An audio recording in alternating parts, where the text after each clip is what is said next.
معزز ناظرین السلام علیکم۔ ناظرین، دنیا کی تاریخ جب کبھی کہیں بھی سفاک ترین حکمران یا انسانی جانوں پر ظلم کرنے والے ایک شخص کا ذکر کرے گی تو اس میں سب سے پہلے نام چنگیز خان کا آئے گا۔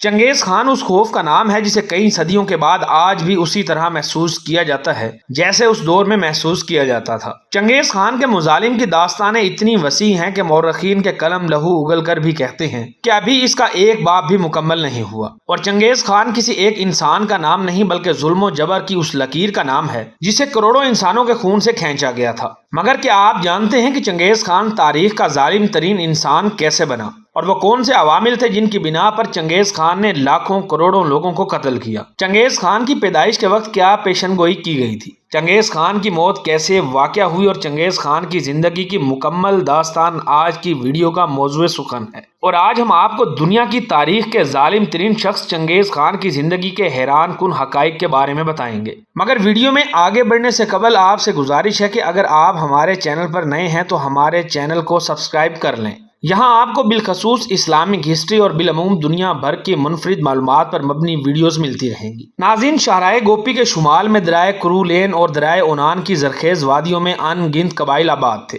اور انہی قبائل میں ایک قبیلہ منگول بھی تھا۔ چنگیز خان 1162 میں گاؤں دولون باغ ڈول منگولیا میں منگولوں کے ایک قبیلہ میں یو اکسائی نامی شخص کے گھر میں پیدا ہوئے۔ ان کے باپ نے ان کا نام تمجن رکھا۔ اس کے لفظی معنی لوہار کے ہیں۔ جب چنگیز خان پیدا ہوئے تو اس کی ہتھیلی میں خون منجمد تھا جس سے خون کا ایک سرخ دھبا بھرا ہوا تھا۔ مقامی روایات کے مطابق یہ واضح اشارہ تھا کہ وہ بڑا ہو کر ایک عظیم لیڈر بنے گا۔ ناظرین، چنگیز خان کا قبیلہ خانہ بدوش تھا اور وہ گھاس پھوس اور پانی کی تلاش میں مارا پھرتا تھا۔ اپنی بھیڑ بکریوں اور گھوڑوں کے ہمراہ آج ایک جگہ تو کل دوسری جگہ جاتا۔ تمجن 9 برس کا ہوا تو اس کے باپ کو دشمن قبیلے کے افراد نے قتل کر دیا۔ اگلے چند برس خاندان کے باقی افراد مستقل خطرے کے تحت پوشیدہ رہے۔ یہ ایک خطرناک آغاز تھا۔ تمجن کو اچھے دن دیکھنے سے پہلے نہایت خطرناک حالات سے دوچار رہنا پڑا۔ اپنی جوانی میں وہ ایک حریف قبیلے کے ہاتھوں گرفتار بھی کیے گئے۔ ان کی گردن میں چوبی توپ باندھ کر کئی دن تک ان کو بھوکا رکھا گیا تھا۔ بیچارگی کی اس حالت سے نکل کر ایک قدیم اور اصل تمدن دنیا کے انتہائی طاقتور انسان کے طور پر ابھرے۔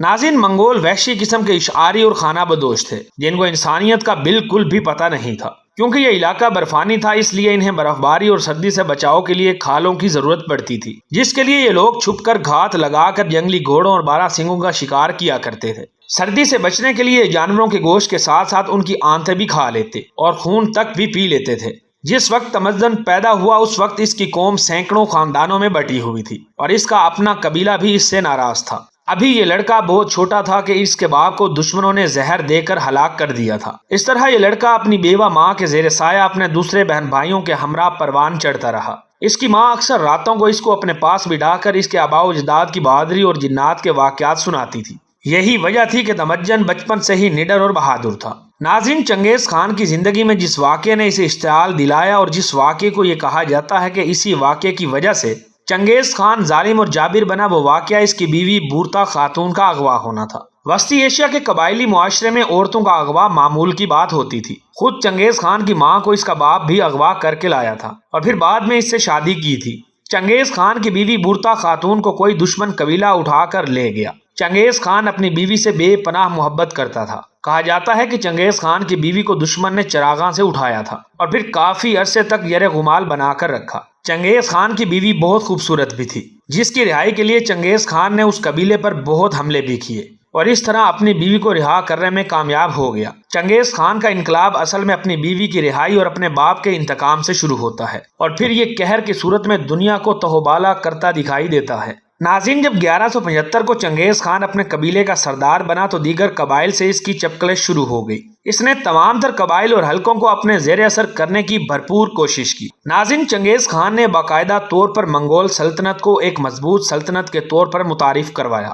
منگول سلطنت کی فوج کی تنظیم و نو کے ساتھ ساتھ دیگر اداروں کو بھی مضبوط بنیادوں پر کھڑا کیا۔ منگول سلطنت کے قیام کے بعد چنگیز خان نے 1219 میں اپنے کئی سفیر مختلف ممالک میں بھیجے جو کہ قتل ہو گئے۔ اس واقعہ نے اسے تسخیر عالم پر اتارا اور وہ دنیا کو فتح کرنے کے ارادے سے نکل پڑا۔ مختصر یہ کہ اس نے اسی سال شمالی چین اور افغانستان کی سرحد کے کئی علاقوں کو فتح کر لیا، بخارا اور مرو کے علاقوں کو لوٹا اور برات پر قبضہ کر لیا، ترکی اور جنوب مشرقی یورپی ملکوں کا رخ کیا اور اس کی فوجوں نے جنوبی روس، شمال ہند تک یلغار کیا۔ منگول چنگیز خان کی عیادت کے لیے جہاں سے گزرے وہاں موت ہی موت نظر آئی اور لاشیں ہی لاشیں بکھری پڑی ملتی۔ کہا جاتا ہے کہ منگول فوج جس علاقے سے گزری وہاں سالوں تک گھاس تک نہ اگی اور ہر جگہ کھوپڑیاں ہی کھوپڑیاں ملی، اور آج تک کی تاریخ میں اسے سفاک ترین اور ظالم ترین حکمران کے طور پر یاد کیا جاتا ہے۔ چنگیز خان کسی بھی شہر یا کسی بھی سلطنت کو فتح کرنے کے بعد قتل ہوئے انسانوں کا سر کاٹ کر ان کا مینار بنانے کی شہرت رکھتا تھا۔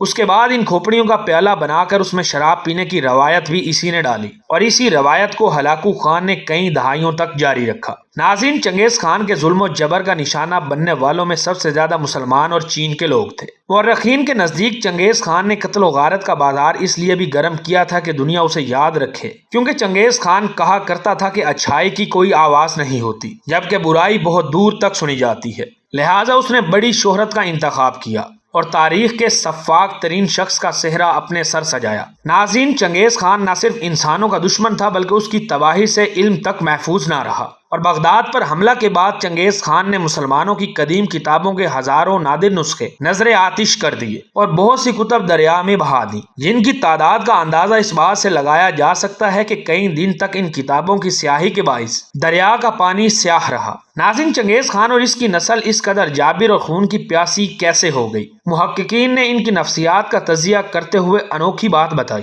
وہ یہ ہے کہ چنگیز خان کو نہ اپنے خاندان میں عزت ملی اور نہ ہی قبیلے کے سرداروں نے اسے اپنا مانا، اور پھر اپنے ہی قبیلے کا ٹھکرایا ہوا یہ شخص سماج سے انتقام لینے پر اتر آیا۔ آدھی دنیا کا فاتح منگول چنگیز خان اپنے قبیلے کا دھتکارا ہوا لڑکا تھا۔ اس کے اندر پائی جانے والی نفرت کا ذمہ دار اس کے اپنے قبیلے کے لوگ تھے، جنہوں نے چالاک، دلیر، عیار اور سمجھدار انسان کو قابو کرنے کی بجائے دنیا سے انتقام لینے کے لیے کھلم کھلا چھوڑ دیا۔ انوکھی بات یہ ہے کہ اپنے قبیلے میں نفرت پانے والا یہ نوجوان ٹھکرائے جانے کے بعد طاقتور ترین فوج کھڑی کرنے میں بھی کامیاب ہو گیا۔ ناظرین، چنگیز خان چین کی فتوحات میں کافی سالوں تک مصروف رہا۔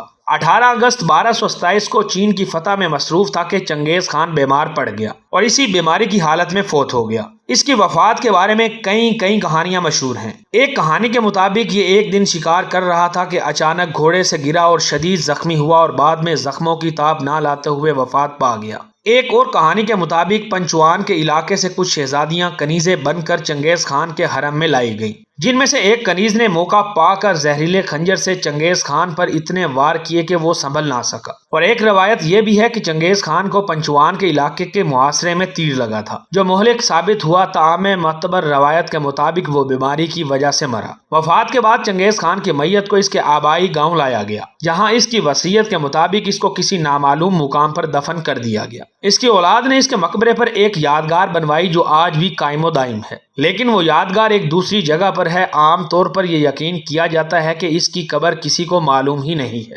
ناظرین، اسی امید کے ساتھ اجازت دیجیے کہ آپ کو ہماری ویڈیو پسند آئی ہوگی۔ ملتے ہیں ایک نئی اور تحقیقی معلوماتی ویڈیو کے ساتھ۔ اللہ رب العزت آپ کا حامی و ناصر ہو۔